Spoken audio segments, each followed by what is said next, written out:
검찰과 경찰이 음주운전을 뿌리 뽑겠다면서 강력한 대책을 내놨습니다. 네, 실제로 음주운전을 줄일 수 있을지 그리고 문제는 없는지 사회부 강민구 기자와 이야기 나눠보겠습니다. 안녕하십니까? 네, 안녕하세요. 네, 이 검경이 합동으로 음주운전 사범에 대한 단속과 처벌을 강화하겠다 이런 내용을 발표했는데 내용부터 정리를 좀 해주시죠. 네, 알겠습니다. 먼저 검찰과 경찰이 이번에 함께 내놓은 방안에는 일단 눈에 띄는 것부터 설명을 드리겠습니다. 이번에 음주운전자의 차량을 몰수하겠다 이런 이야기가 있습니다. 또 그 동승자에 대한 처벌도 강화하겠다 이런 내용들이 포함되어 있는데요. 검찰은 음주운전으로 사망사고를 내거나 또 최근 5년간 5번 이상의 음주운전을 한 경우라면 법원에 차량 몰수를 구형하겠다고 밝혔습니다. 네. 또 음주운전을 부추긴 동승자나 또 음주운전할 것이 예상되는 상황에서도 그럼 뭐 술을 팔았다 이런 방조자에 대해서도 법적 책임을 묻겠다 이런 입장을 내비쳤습니다. 일반 음주운전에 대한 처벌 역시 강화되게 되는데요. 면허 취소에 해당하는 기준이 바로 혈중 알코올 농도 0.01%입니다. 근데 이 이상이라면 지금까지는 교통사고 처리 특례법이 적용이 되었는데요. 앞으로는 가중처벌 조항을 적용받게 됩니다. 그럼 여기서 잠시 검찰 관계자의 이야기를 좀 들어보겠습니다. 네. 음주 사망사고 유발자는 구속 수사하고 기본적으로 징역 3년을 구형하되 사안에 따라 징역 5년 또는 7년까지도 구형할 예정입니다. 네, 이와 함께 경찰은 또 단속 효과를 좀 높이겠다 이런 취지로 20-30분마다 위치를 바꾸는 스팟 이동식 단속을 좀 확대할 예정이라고 밝혔습니다. 네, 그러니까 처벌을 대폭 강화하겠다는 건데 사실 음주운전이 문제가 된 거는 꽤 예전부터였거든요. 이번에 이런 대책이 나온 이유가 있을까요?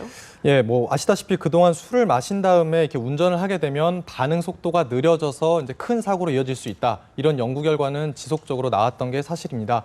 그런데도 이제 음주 사망 사고를 낸 음주 운전자나 또 상습적으로 이 같은 범행을 저지른 사람들에게 좀 처벌이 경미한 것 아니냐 이런 의견들은 꾸준히 제기돼 왔었거든요. 아마 이런 부분들이 반영이 돼서 네, 이런 처벌 강화로 이어진 것으로 풀이가 됩니다.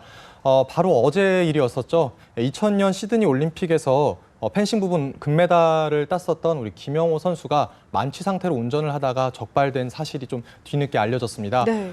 더 놀라운 건 이번이 처음이 아니라 네 번째라는 부분인데요. 역시 충격을 주기도 했습니다.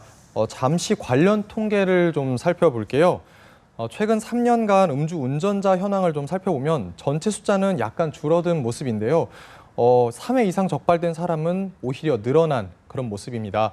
상습자들의 경우에는 그런 명절이나 또 상갓집을 핑계로 선처를 요구하기도 하고요. 또 음주운전 자체가 그렇게 대수롭지 않다 이렇게 얘기를 하는데요. 네. 아마 이런 부분들이 많이 반영이 돼서 검찰이나 경찰도 조금 더 처벌을 강화해서 이런 안일한 인식을 좀 고쳐야겠다 이런 입장을 보이는 것으로 알고 있습니다. 또 재미난 부분이 이번에 검경이 같은 목소리를 내게 됐는데요.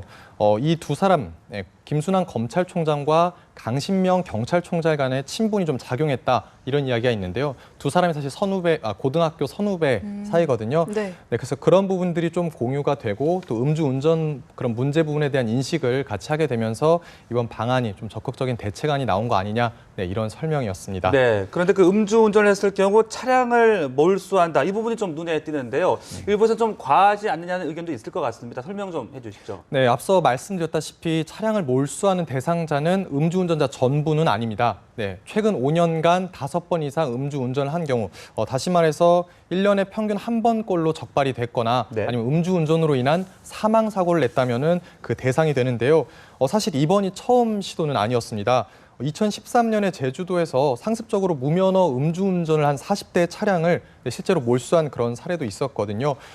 잠깐 이제 외국의 사례를 좀 보면요. 미국 뉴욕의 경찰 같은 경우에는 한 10여 년 전쯤에 한 달 정도 이 몰수제를 실제로 시행을 해봤었는데 시행 이후에 음주운전 같은 경우는 한 25% 정도, 그리고 교통사고는 30% 이상이나 줄었다고 합니다.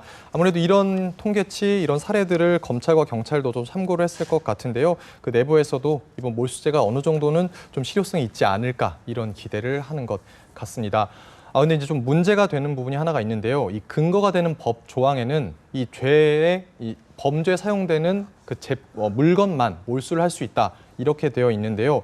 이 상습 운전자가 만약에 본인의 차가 아니라 아내나 또는 렌트카 등을 이용을 했다면은 역시 처벌 대상에서 피할 수 있다. 이런 논란이 하나 있고요. 네. 이보다 더 문제가 되는 이유가 그 차량을 생업에 쓰시는 분들이 있습니다. 아. 이런 분들과 만약에 차를 뭐 여러 대, 뭐 5대, 10대 이렇게 소유한 부분과 똑같이 몰수를 했을 때 이게 과연 처벌의 형평성이 있는가 이런 부분도 역시 이런 뭐 부정적인 의견이 또 나오고 있습니다. 네네. 네.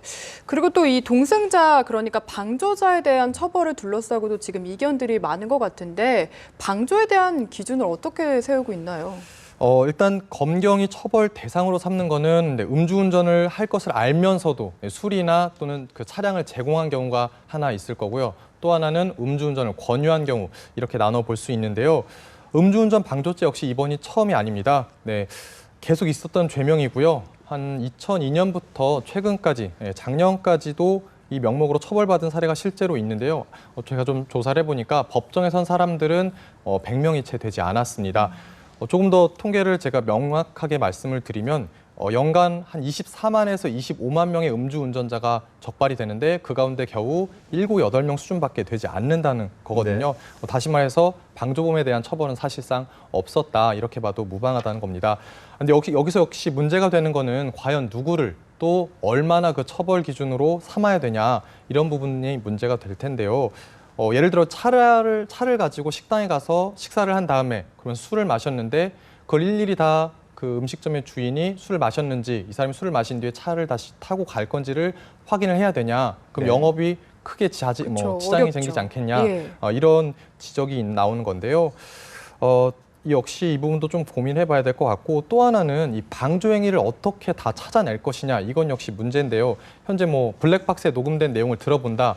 뭐 이렇지 않는다면은 진술자의 의견으로만 그거를 확인하게 될 텐데 사실 지금 현재 수사 인력도 그렇게 넉넉하지 않은데 이처럼 갑자기 동승자까지 수사 대상을 확대를 하게 된다면은 네. 그 업무 로드 또한 뭐 작지 않다 이런 의견도 내부에서는 나오고 있다고 합니다. 그렇겠군요.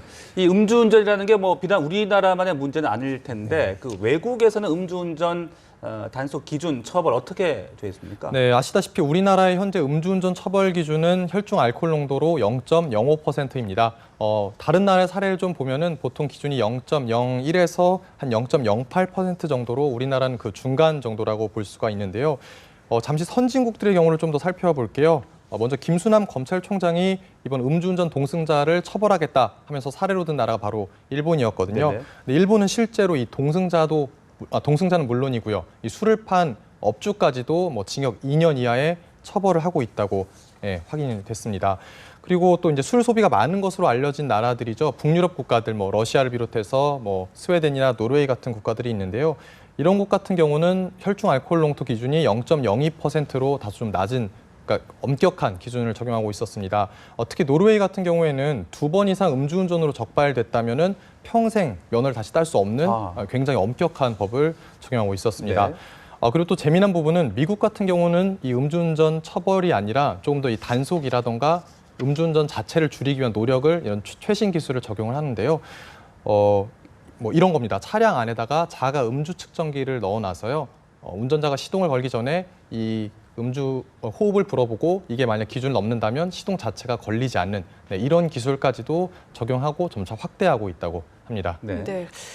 이번 대책을 내놓고 그동안 처벌이 너무 약했다라는 의견들이 많아서 상당히 환영하는 분위기인 것 같은데요. 좀 시민들의 의견도 전해주시죠. 네네.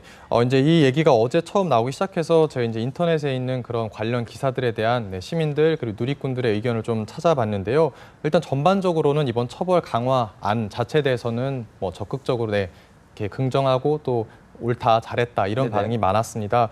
조금 제가 말들을 찾아봤어요. 보니까 일단 가장 논란이 됐던 부분 중에 하나가 바로 차량 몰수일 텐데요. 그 차량 몰수가 재산권 침해다 이런 반대 의견도 있었거든요. 네. 그 부분에 대해서 한 네티즌은, 한 누리꾼께서는 만약 몰수가 재산권의 침해라면 타인의 목숨을 빼앗는 그 죄에 그런 것까지 소중한 걸 모르는 사람의 재산까지 지켜줘야 될 것이냐 이런 비판이 또 있었고요.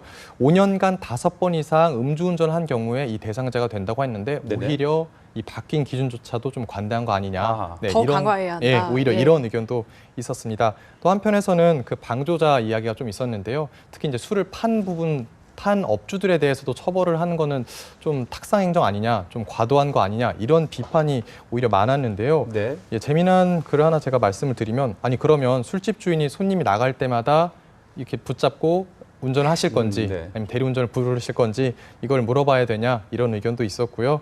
오히려 그렇게 만약 술집 주인을 처벌할 거라면 술을 만들어낸 제조사도 처벌받아야 되는 거 아니냐 이런 냉소적인 의견도 있었습니다.